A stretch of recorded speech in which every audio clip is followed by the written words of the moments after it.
Pride Affirmation. This was written by the Reverend Don Renew. I first met Don when he was in Thunder Bay. This was written when he was in Peterborough, Ontario. I believe that we are more than children of the holy. I believe that we are more than clay.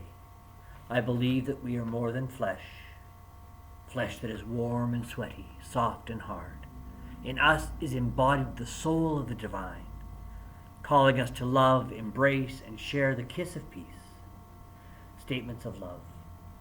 Jesus was flesh, but more than flesh. He was the universal Word incarnate, animated by the holy and responding to the needs around him. We are animated by the holy. We are animated by desire and attraction. We are animated by holy love. When we touch, it is more than desire. It is the longing for affirming the other, affirming one another, affirming ourselves. We are more than pride. We are called to be our authentic selves. Flesh that is warm and sweaty, soft and hard. For we are animated by holy desire. It's Pride Month. The month of June is called Pride Month. Sometimes it's a week specified. The original hope was that we would be having a carnival on June the 13th. And the party in white and the drag show, teen dance the night before. That's been postponed until November. Mid-November is the plan. And our hope is that we at St. Paul's will once again have a table at the Pride Carnival in November, as we have the last couple of years in June. Why do we have Pride? Why do we celebrate Pride Month? Now it's marked by carnivals, by parades, by a whole community gathering together, painted crosswalks. Some places have their crosswalks painted all year. But it started as a revolt, a protest, a rebellion, commemorates a riot. The Stonewall Riots, 1969. New York City police raided a gay bar and riots began. It's a seminal moment in the gay rights movement in North America, possibly worldwide. That's what we mark. We mark the fight for people to be included, to be welcomed. In 1969, almost every church, not every, but almost every church would have declared that homosexuality was an aberration, a sin, not the way you lived out who God had formed you to be. Something to be changed, to be fixed, or at least to be conquered.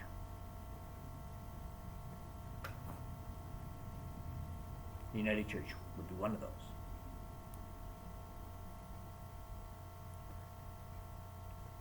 They didn't. People who were different, sexually speaking. People who would fit in all those letters we put together now, LGBTQ2S, LGBTQ+, wouldn't feel included at the table of faith. We've come a ways in 51 years. We've come a ways. We still have ways to go. That's why we continue to celebrate Pride, both as a wider community, because we live in a wider community where just this week, Dawson Creek's Pride crosswalk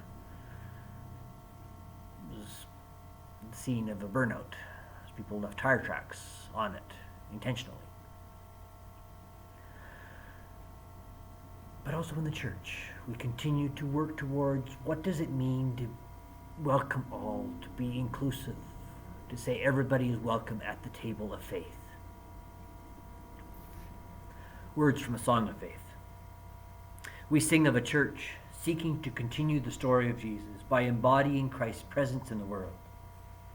We are called together by Christ as a community of broken but hopeful believers, loving what he loved, living what he taught, striving to be faithful servants of God in our time and our place. Our living of the gospel makes us part of this communion of saints, experiencing the fulfillment of God's reign, even as we actively anticipate a new heaven and a new earth. That's why we do Pride in the church. That's why we talk about who gets included at the table of faith in the church, not just in the wider community, because we're seeking to live out God's reign. We're seeking to embody Christ's presence in the world. It makes for challenging discussions. I remember very well the summer of and fall of 1988, when General Council met in Victoria to discuss a report called Membership, Ministry, and Human Sexuality. That report was in and of itself the culmination of over a decade's worth of reports and discussions and studies and, well, let's be blunt, arguments, seeking to understand the basic question: can somebody who is self-named as homosexual be ordained? And the decision which was made was that sexual orientation in and of itself was irrelevant to ordination, to commissioning, to paid ministry. Irrelevant. Didn't say it was ought to make it good, ought to make that. It's irrelevant. As we try to let people live out their authentic selves. And it was not universally accepted. My home congregation was one of many that sent a petition saying, please change that horrible decision.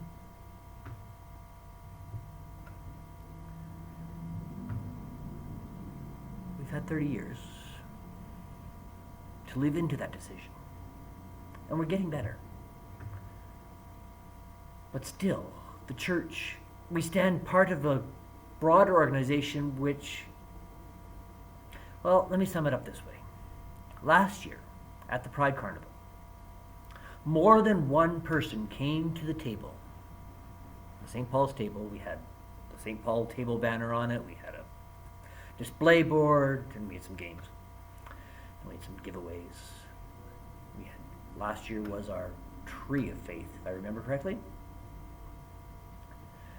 for people to stick their names on the Tree of Faith, a family tree. And more than one person, when they came out to that table, said, really? A church? A church is here at Pride?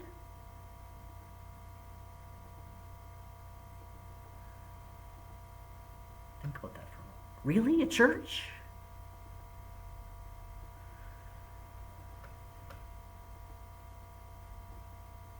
We follow the one who called us to love each other as we love ourselves.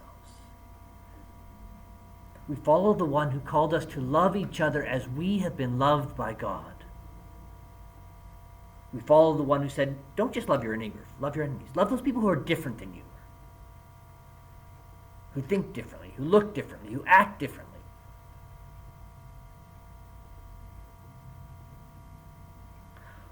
I'm reading a book by a Jewish rabbi. It's actually a book about parenting. But she suggests that the way we live into God is to live into love. From the Christian scriptures we read, from the first letter of John, God is love. The way we live into God is we live into love. To live into love means we allow people to be their authentic selves. That's what Pride is about. That's why we celebrate Pride. With celebration for how far we've come, with lament for what we may have done in the past, and repentance, and asking, what can we do better? One of the things this congregation has taken on, several years ago, this congregation took on the discussions around marriage policy, around same-gender marriage. And they weren't always easy discussions. I've heard reports from people who remember the challenge they were. Well, we're ready to take the next step. At one of the council meetings this spring, I think it was March, it might have been April, but I think it was March,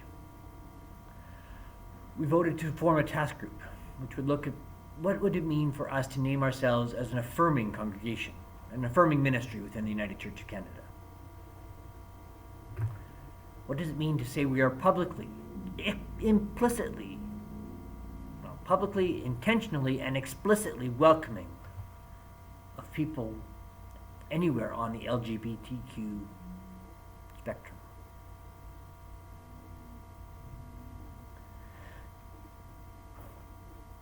I think we're ready for the discussion. It's been a long journey, and it may not always be an easy discussion, and it may not always be comfortable. But being faithful isn't always about being comfortable. If you have questions about the task group, I encourage you to phone Karen Scott. If you want to be involved in the task group, I really encourage you to phone Karen and talk to her about what it might mean. She's sort of taking the lead in organizing it. But it's part of how we live out our faith. It's part of how we answer the question of who is included in this family. Who is included at the table of faith? You can't see it, but the computer is sitting on a communion table. That's why I'm sort of patting it right now. We follow the one who calls us to love outside the lines. Take the risks. We sing of God's good news lived out, a church with purpose, faith nurtured and hearts comforted, gifts shared for the good of all. We sing of God's mission. Pride is part of how we have come to live out God's mission, how we follow the one who called us to love. Thanks be to God for the challenge of living as faithful people in the world.